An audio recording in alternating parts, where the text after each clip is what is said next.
Nigerian products going global. So some of you might be aware of this. And this is me as well. So when I introduce myself, I introduce my business as well. So this is the atalilo that she also mentioned during the presentation, and we have it in different categories. We have the powdered atalilo with crayfish, with locust beans in different categories. So you could check all our profile Facebook pages underneath to just see more about it. And then this is the FinREMIT that was also mentioned that I founded in the United Kingdom after my development finance project. And like it has been mentioned, it's a fintech for migrants in diaspora. So I won't go deep into that so that we can focus on the purpose of today. And what is the purpose of today's gathering? At the end of today's discussion, I am of the thought that and the belief that everyone here will understand what it means to be, what personal finance really means. And also, we would also be talking on personal financial management strategies. How can you manage your finances personally? The reason why I will be focusing more on personal is I will explain to us why personal finance is different from corporate finance. A lot of us mix it up. And at this point today, the topic for discussion is personal finance, the money that belongs to you personally. It's not your business money. So if we have another session, like I discussed with the anchor, the contact person that I've been talking to, Mr. Shegun, right? Am I correct? So I said I will try as much as possible to limit the discussion to the purpose of the meeting. If there is any need for extension further, we will definitely look into that. So personal, you, Tope Amujo, you are different from Amugo Global Network. So even if your company carries the name that is as close to your name, it is still not your you. So you are different from your company. So some of us or most of us that miss that area of clarity, I want us to pick that as the first point. Your money is different from your company's money. Your company can sue you for mismanaging its money. And you can, well, nobody can sue you for spending your own money the way you want it. And that is the reason why we will be talking about budgeting basics as well. So after today, it will be a crime to you as a person if you are spending out of budget. So if you have never heard about budget, because some people believe that budget is about government budget or corporate budget. Personally, there should be a personal budget as well. So at the end of today's class, I also hope we will be able to have a clarity on what basics of budget is.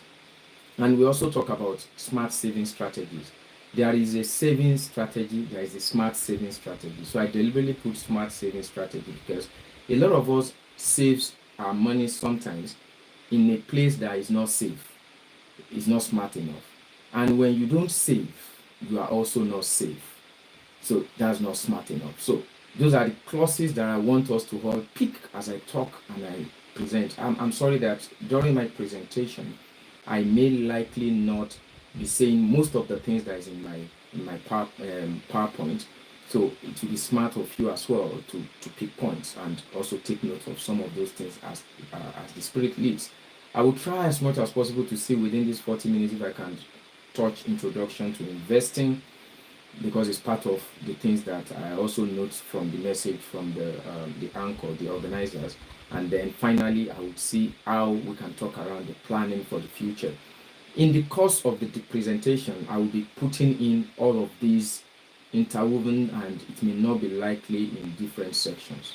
So let's go straight to the discussion of today: financial management, personal financial management. And I put it here that personal financial management refers to the process. So number one, it is a process. It is something that continues to go on until we are no more. So you continue to manage your finances because situation changes every time. Human needs are insatiable. So if your salary increases today, your need increases automatically. And there is one funny thing about human needs. Human needs comes even faster than the increases of your income comes. So the needs grows exponentially as your income grows additionally.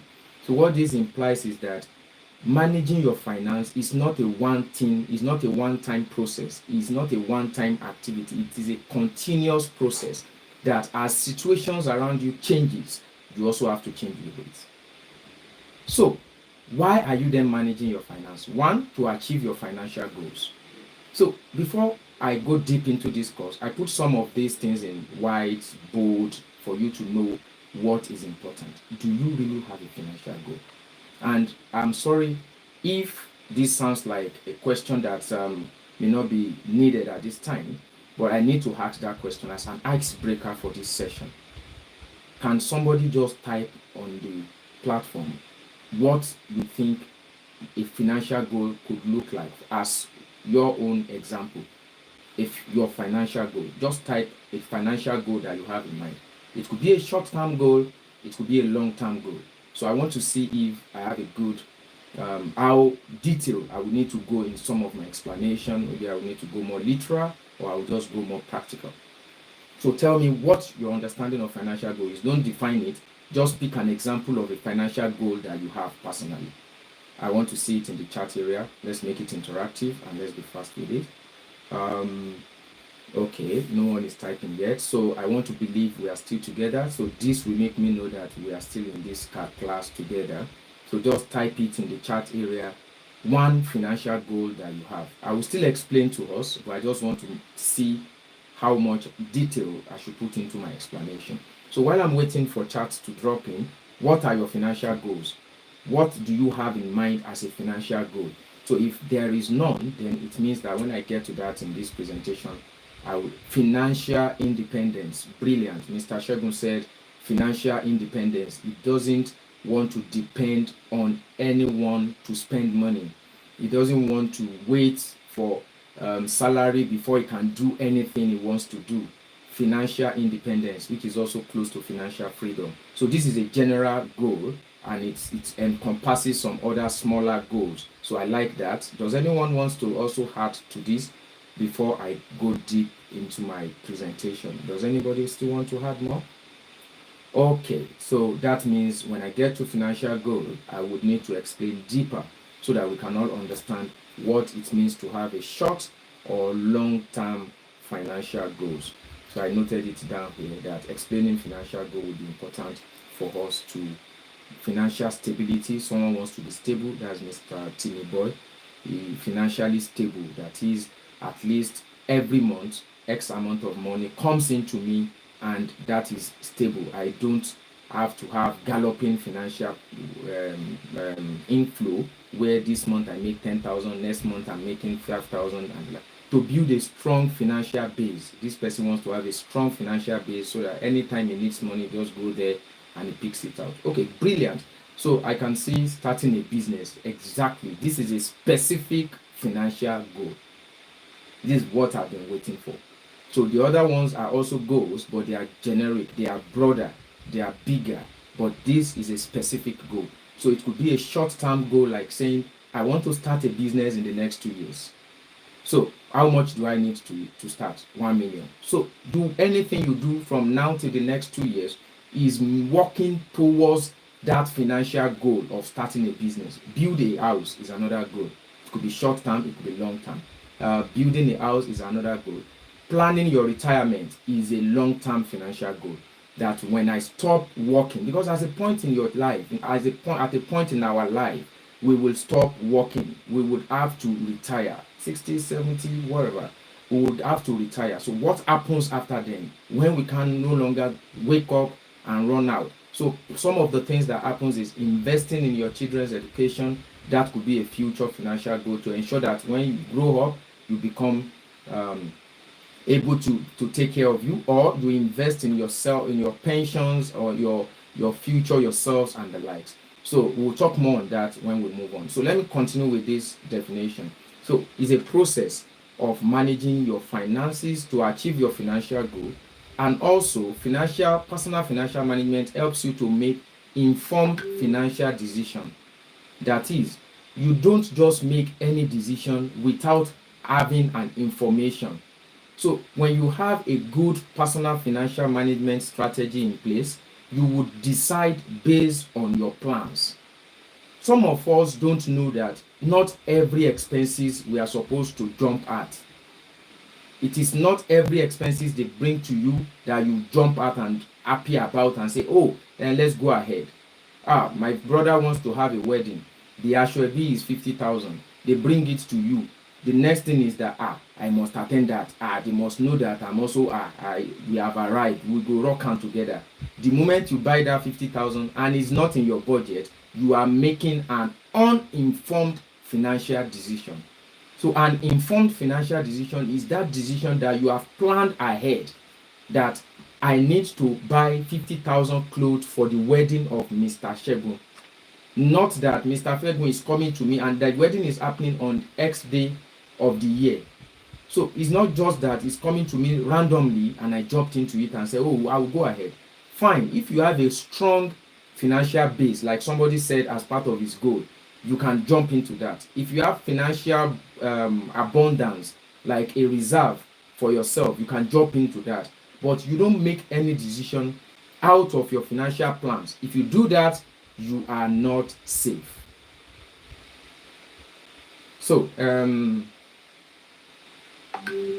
okay, so someone said, let me close this chat so I don't get distracted with it. Okay, so now the next one is to improve your overall financial well-being. We do personal financial management to improve your overall financial well-being, and that is where the point of financial independence comes in, financial stability comes in, financial freedom comes in. It is the whole well-being of what comes in and what goes out that now forms a well-planned financial situation. So let's quickly go into the 5 points that I've noted here for you to have a proper personal financial management. And like I said, I will try to be practical with it. I will try as much as possible to ensure that I explain them in layman language. I said, why do you need a personal budget? Because from what I've said earlier, when you want to have a good financial management for yourself, you must have a budget. Don't spend outside what you have budgeted. It is not only the government or the companies that should have budgets. Individuals, we are supposed to have budgets. Yes, some of us may write it down, some of us may not write it down. But on top of that, I was talking to someone and he said, as soon as his salary comes in at the end of the month, he doesn't need to write it down. That he already knows where those money are going to. X goes to this, Y go to this, and Z go to this. And is random. But some of us, we may have a lot of lists, then we need to put them down. So that is a budget. Savings. Why do you need to save? Investment and debt management. I deliberately put debt management because that is the reason why many of us are not financially stable. That is the reason why many of us are not financially independent. We recycle our debts and we make some uninformed decision about debt taking. Some of the debts we jump at are not necessary. But if you have this financial information like we are having today, you will not just jump at all loan or debt offers. So that is the reason why I deliberately included that. So the first thing I said, budget to track your cash flow. So if you want to manage your finances properly, you must have a budget to track what comes in and what goes out. Whether you put it abstract on your head or you make it concrete in writing. There are tools you can use. I will explain to us. I think for some of you that have attended some of my personal financial classes, you will have seen how I used an Excel to just come up with a simple financial budget for you. So I will try and see if I can do that today. But what I did in this presentation today is I had already done a template. So I will just pop up the template. But if there is still more time, I will try as much as possible to go into the practical of using an Excel and prepare it ourselves. So I came up with an hypothetical illustration for that as well. So the next I said, save to be financially safe. When you don't save, I said it earlier, you are not financially safe. The truth about it is that some people will believe that sorry for the non-Yoruba speaking audience in this presentation. But the truth remains that saving is not after what is left. Saving is part of what should be spent. before something will be left. So if you don't put savings as part of your financial plans, in its part is we call it be responsible to yourself first. When you take savings out of your money first, it makes you know that you are responsible to yourself, because savings helps you with building emergency fund. Like something happens suddenly, you just need quick. Some people are very fast at the moment they need 5,000. The next thing is, which uncle will I send a message to? Uncle Shola, I need urgent 5,000, urgent 2,000. The reason why you keep asking for those urgent 5,000, urgent 2,000 is because you don't have an emergency fund for yourself. You don't have a pause for emergency fund. Don't say it's because what you are earning presently is not even enough to meet your present needs. No. And that is where the rules of 50, 30, 20 income distribution comes in place. I will also explain to us in my presentation. I think I have a slide for that. But if I'm unable to, but I will try as much as possible to anyway. 50, 30, 20 means that the moment you earn an income for yourself, whether your salary or other ways of income that is coming to you, 50% should go to needs.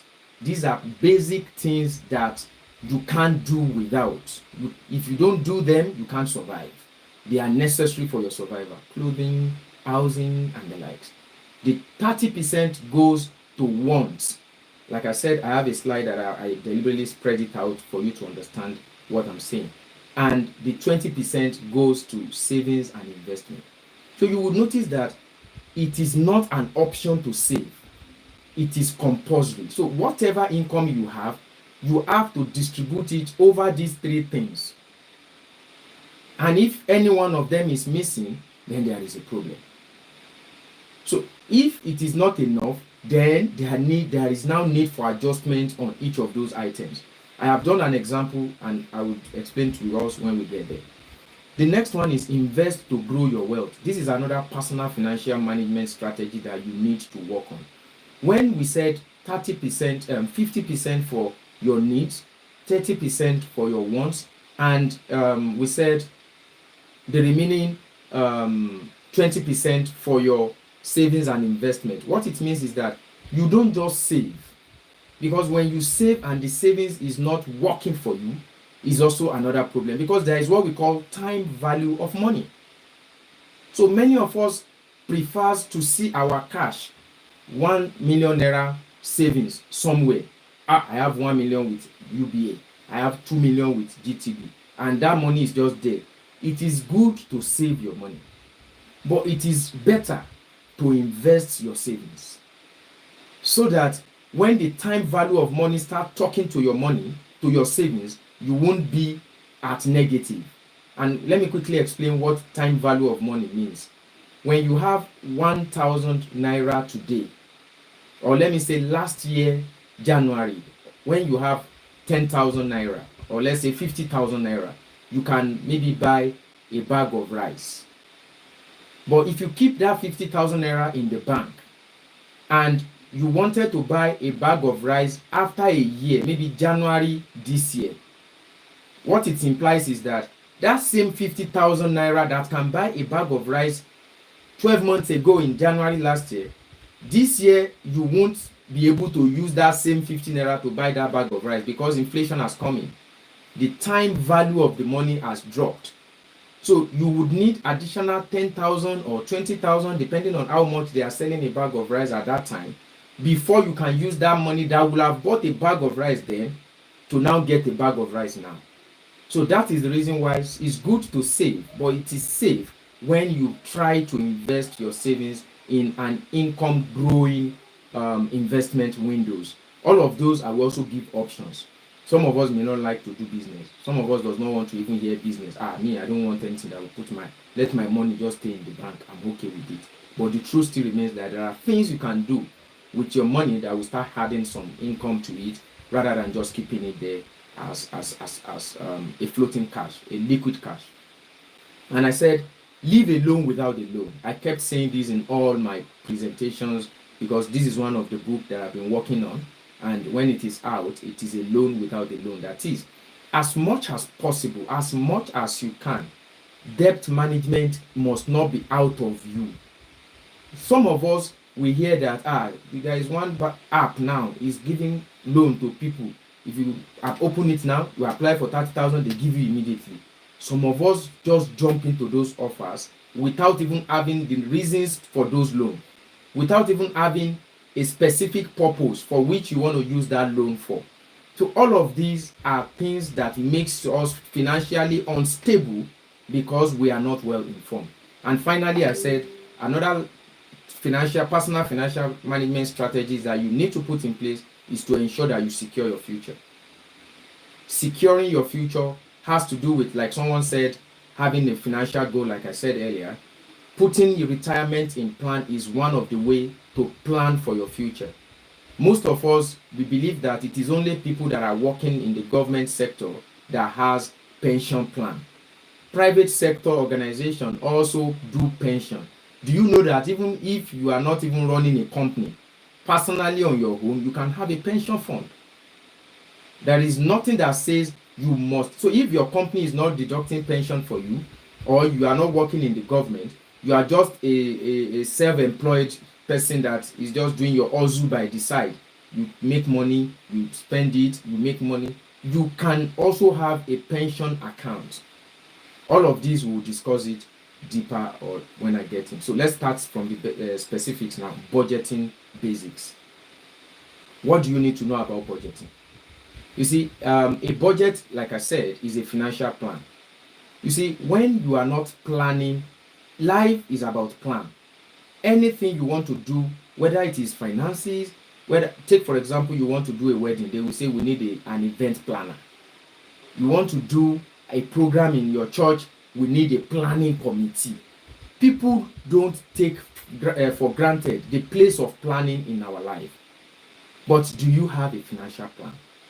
So a budget is a simplified financial plan for you as a person, as a company, as a government.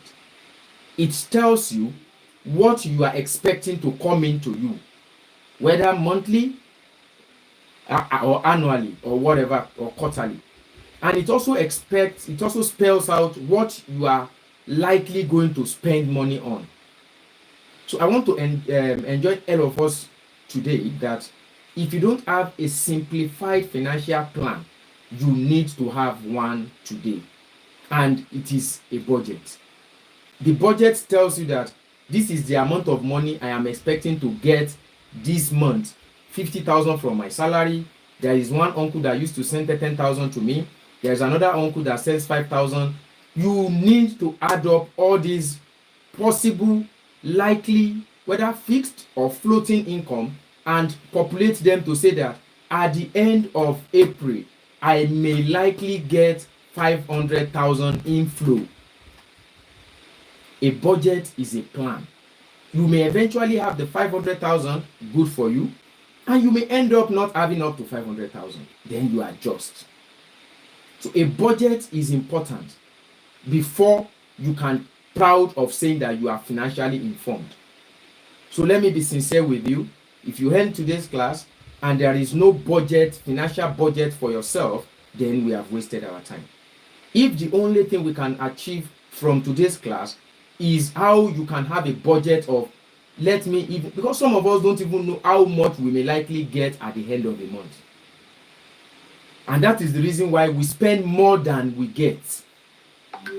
So if you know how much you likely get, then you can also assume how much you can likely spend. And that is why you can proudly tell people that, I'm sorry I can't do this month. Can you give me next month to do this? Because you know that for this month, your budget cannot accommodate it. And that is why you hear some people say he's stingy. That man is stingy. If you go to him now, he said he's not in his budget. He's not in his budget because he's not in the budget. So it's a simplified thing. Budget tells you what you are expecting to get and what you are expecting to spend. The difference between it could be more, which is a budget surplus. The difference could be less, which is a budget deficit. I will explain that in the next slide, and I will do a practical example for us to have an understanding of what I'm saying. Budget relevance. Why do you need to do budget? Number one is it gives you clarity and control over your finance. You see, the truth is that you can't be earning 100,000 and be spending 150,000 every month, and you are earning 100,000 every month, and you still want to be financially free. The truth is that every month you need to go and borrow 50,000 from somewhere. Either you borrow it or you steal it. Whichever source is easier for you. The truth remains that you need to fund your deficit. So it's either you use a debt to fund your deficit, or you steal from somewhere to fund your deficit. And that's why many people will believe that, and I want to take a job, but your salary is this amount. They will ask, is there any other things like maybe cuts or tips? Or you don't need to wait for tips and cuts before you fund your budget.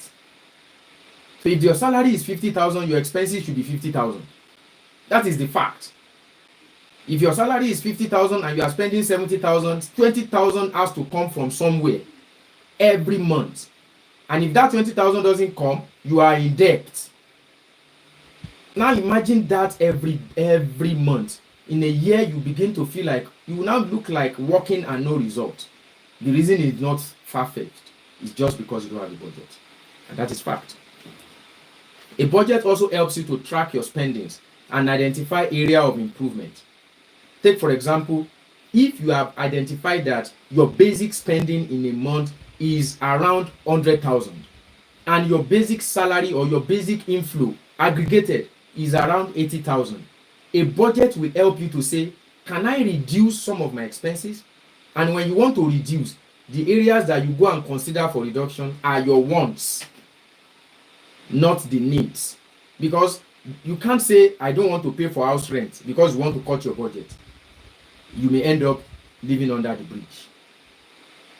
So the needs are not the areas that you cut. You cut your wants.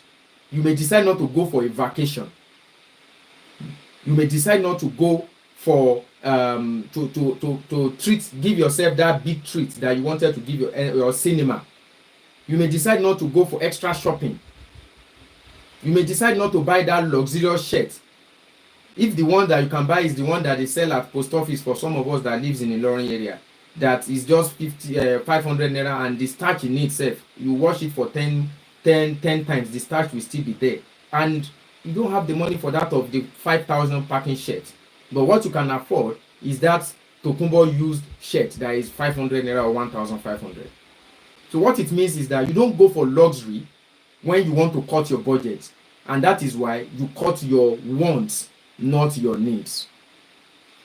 The other side is enable individuals to save for goals and avoid debt. You see, when you have a very good financial budget, I've said it earlier, 50% for your wants, 30% for your needs, and 20% for your savings and investment.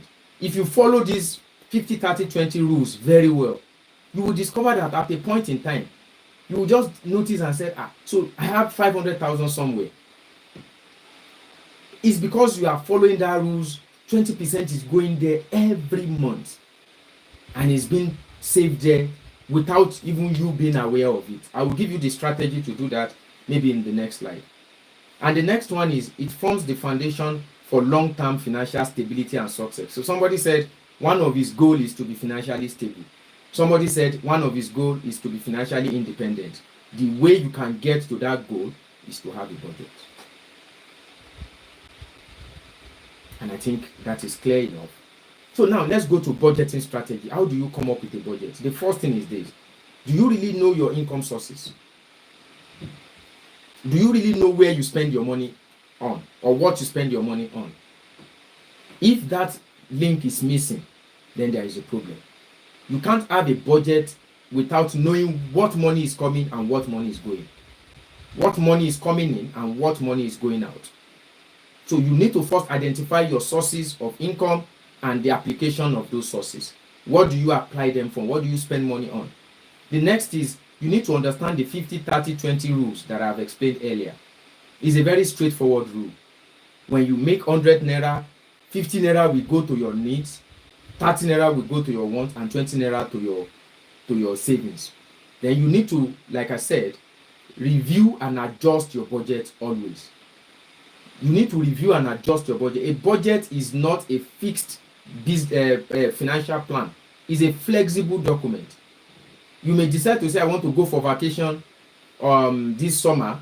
By August, you are planning to spend maybe 500,000 on vacation, and you are saving towards it.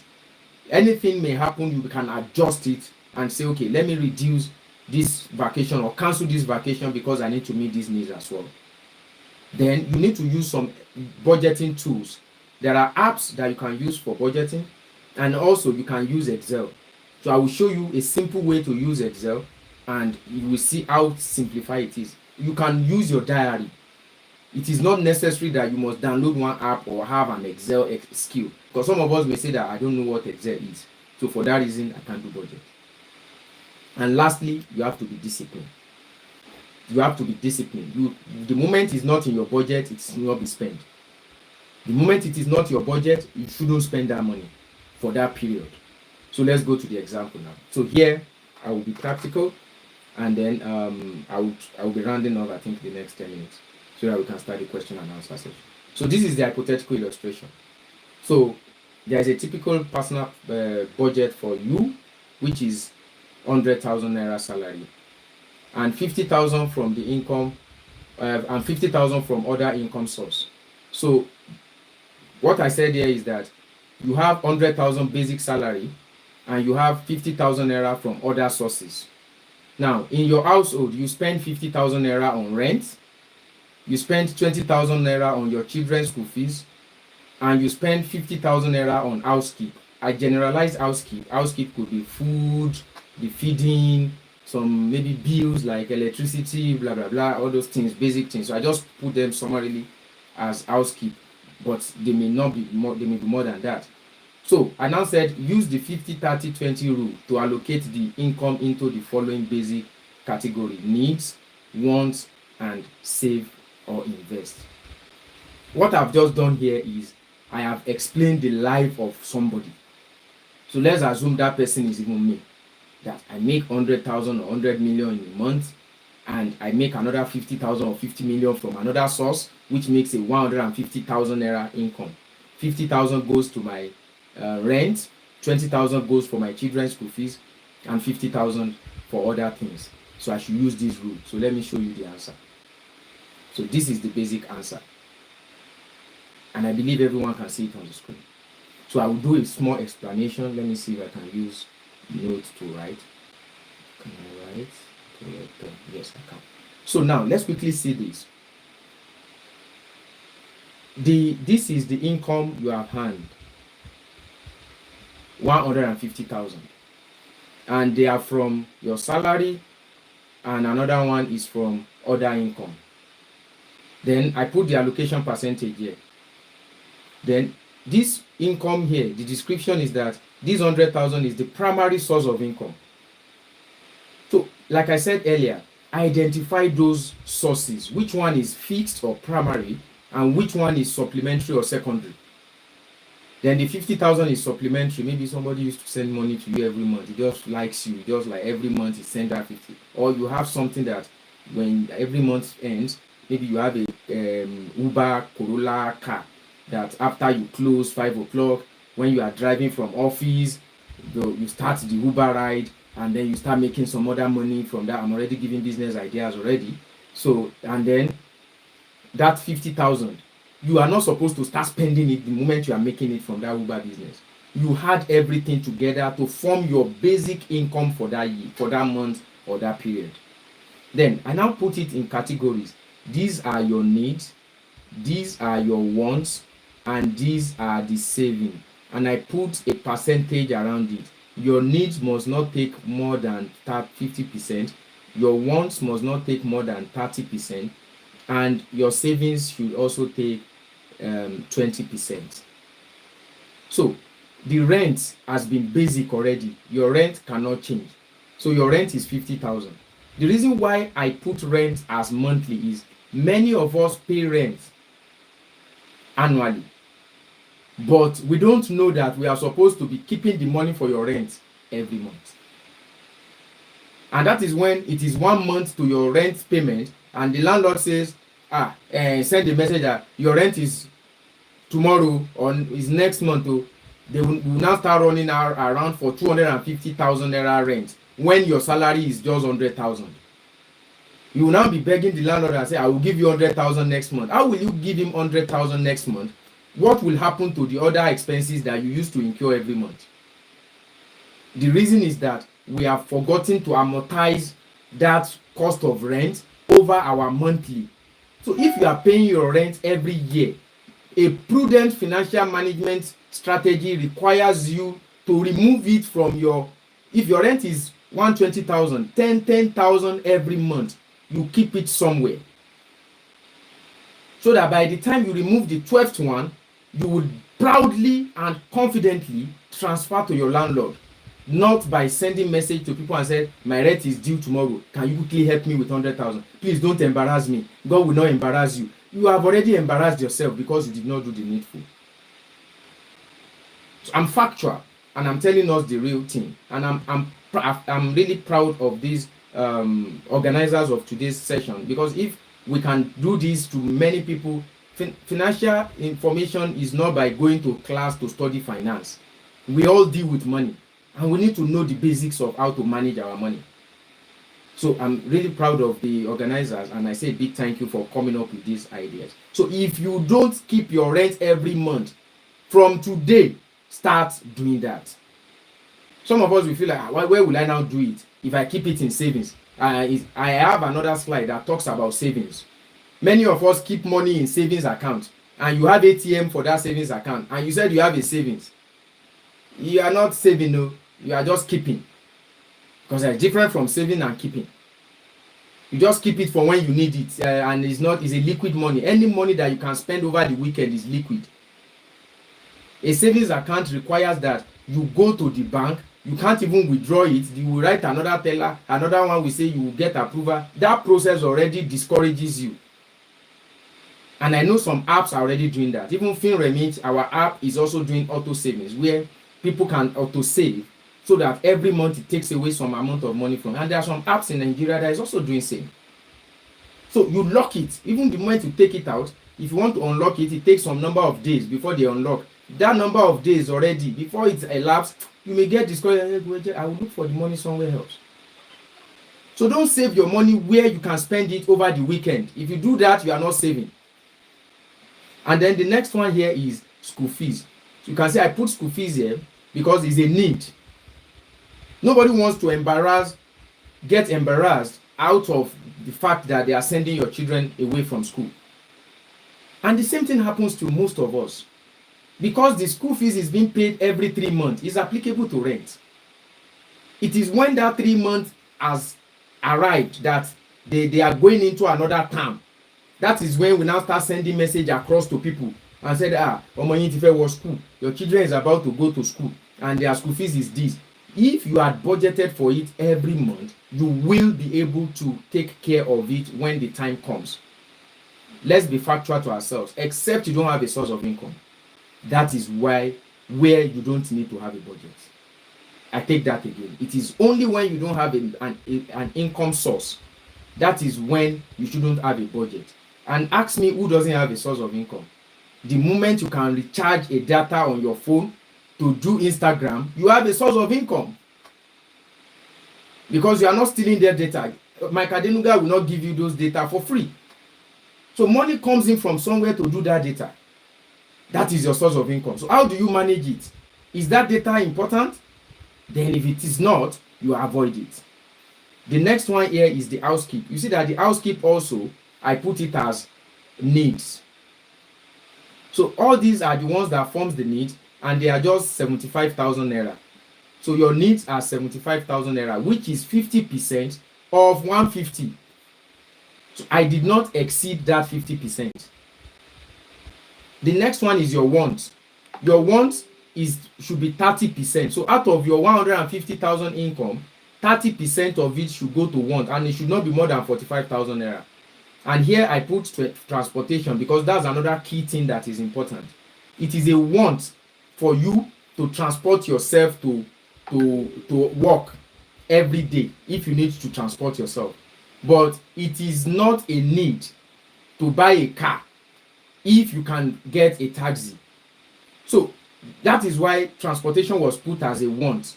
So it's something that Yes, you can quickly get somebody and say, can I be giving you money for fuel? We are living together and we go to the same office. I can be giving you 5,000 and we move as a lift to the office. I know then my elder brother, when he was in Nigeria, some of his colleagues, they had a meeting point. So when he's going to work, he meets them at that bus stop, they pick them and they all move.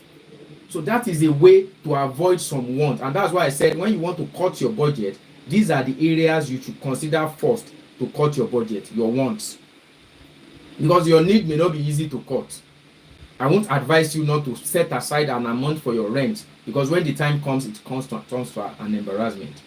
Then the next one is entertainment. You can decide to go for leisure, recreation activities with 15,000. It is important. Socializing is part of life.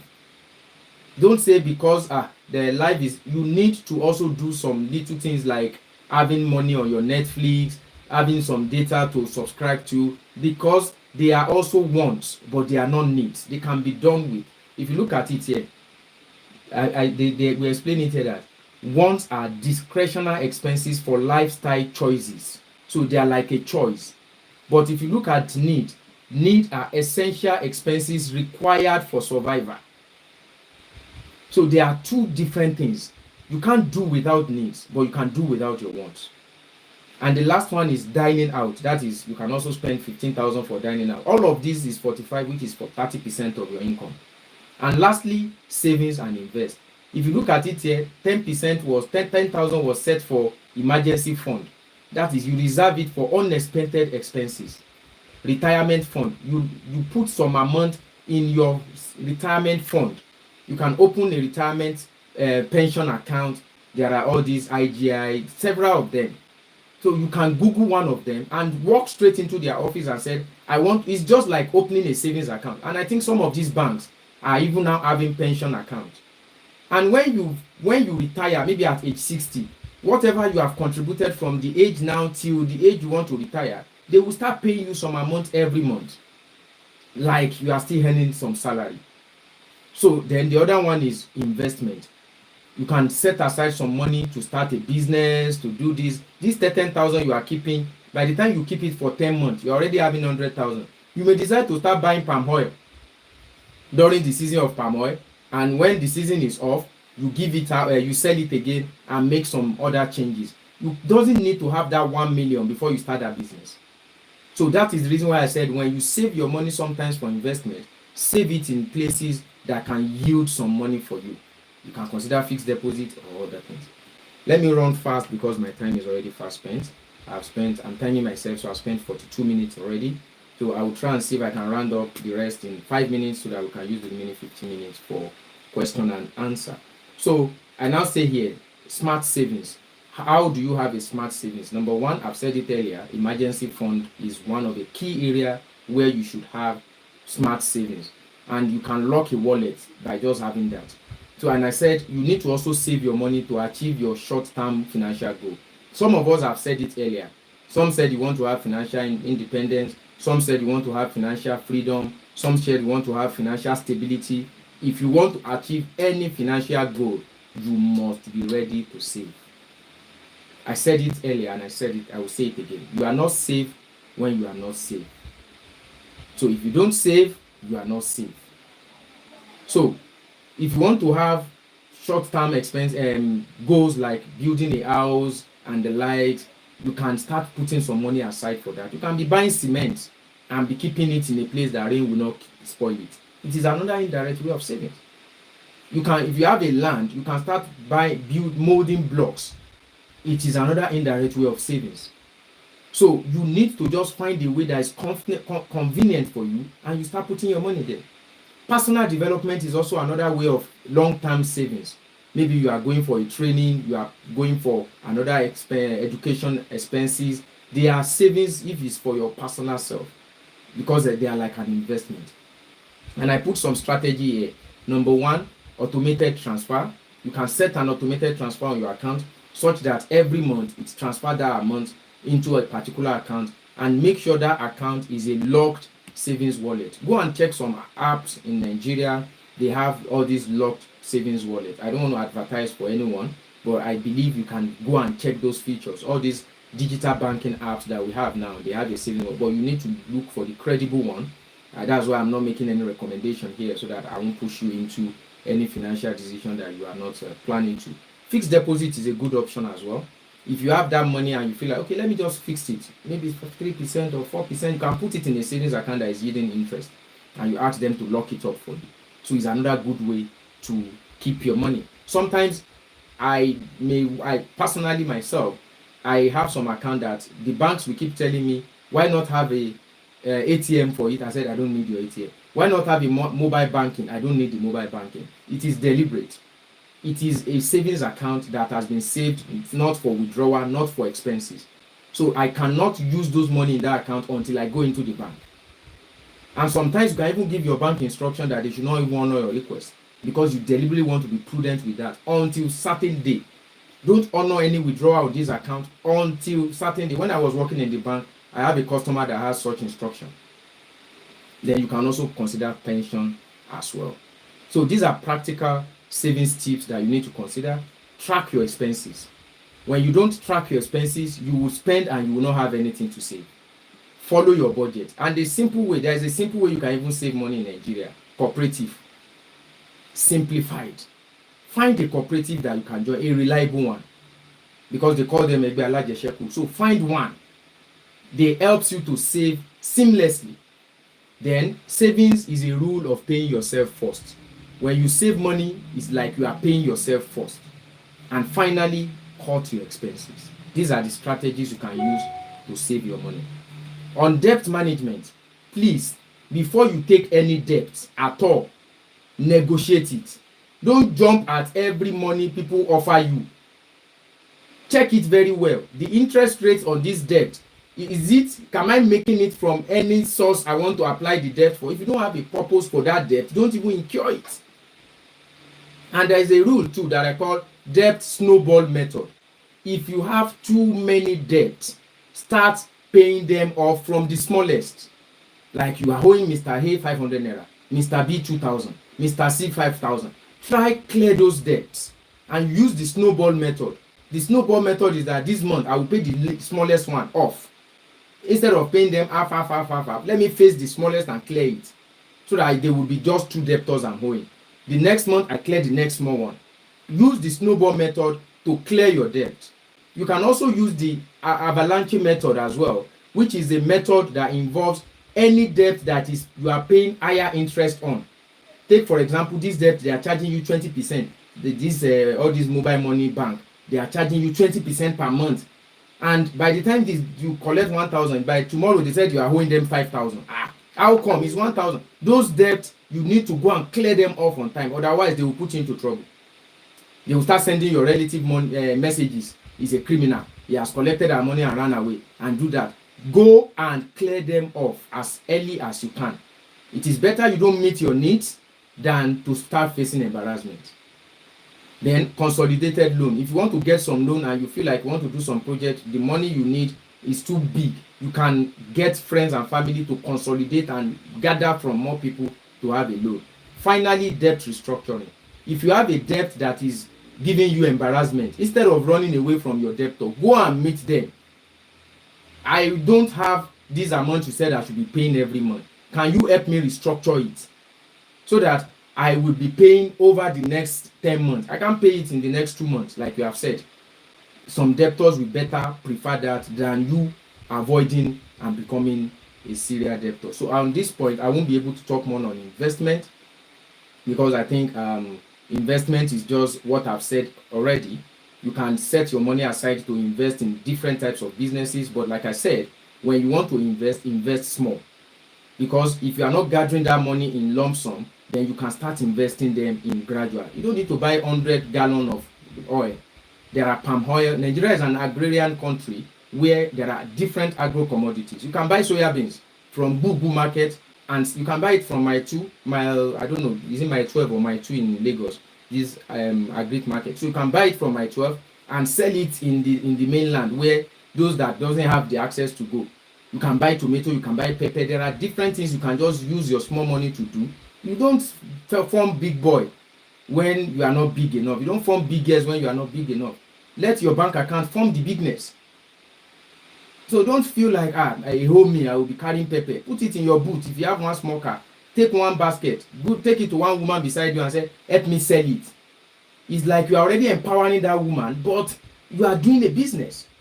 When she finish selling it, you collect 25,000. Maybe you bought it 20,000. Those are small businesses you can start doing today. And there are a lot of other businesses, even online, that you can do. But time will not permit me to explain that today. So in conclusion, this is you if you want to be financially free. Financial literacy, what we have just done now, you need to listen to informations like this about your finance, but added with financial prudency. If you hear everything that I've been saying since morning and you are not putting them into use, you are not prudent about it, you are not disciplined about your finances, you just jump at all expenses. If any of these two is missing, you cannot have financial freedom. So financial literacy plus financial prudency gives you financial freedom, gives you financial independence. And you have heard about financial literacy. Number one, budget. Budget. Budget, and don't go outside your budget. Financial prudency, keep to your budget. If you must spend, spend from your budget. If you must make money, make more to increase your budget. And if you do all these two, I assure you that financial freedom is your way forward. And financial freedom is when you go to a shopping mall and you don't look at the price tag before you pick that thing to buy. You just pick it, you drop it in the basket, you don't mind how much it costs you. That is the point where you call yourself to be financially free. Financial freedom is when you can book a vacation or holiday for your family and say, family, we need to travel to Obudukatu Ranch. There are several places of interesting places you can go in Nigeria to have vacation and holiday. If you have never gone on a vacation and holiday with your family, you are not financially free. It's not deliberate that I'm saying this, but I'm just citing it as an example that things like that are important. It doesn't need to be Obudukatu Ranch. You can just go and sit down in ShopRite and say, okay, let's even spend some time with each other. That is financial freedom. Excess, you now have excess, that how to spend it will now become your problem. So I want to say thank you all for your time. I appreciate you for the opportunity given for me to speak to you today. I think at this point I will hand over back to the anchor so that we can use the remaining 8 minutes or so to address questions and answers. I'm sorry that I have to skip through the remaining part of the presentation, and then I believe the question and answer session will have more flesh to it. Thank you very much.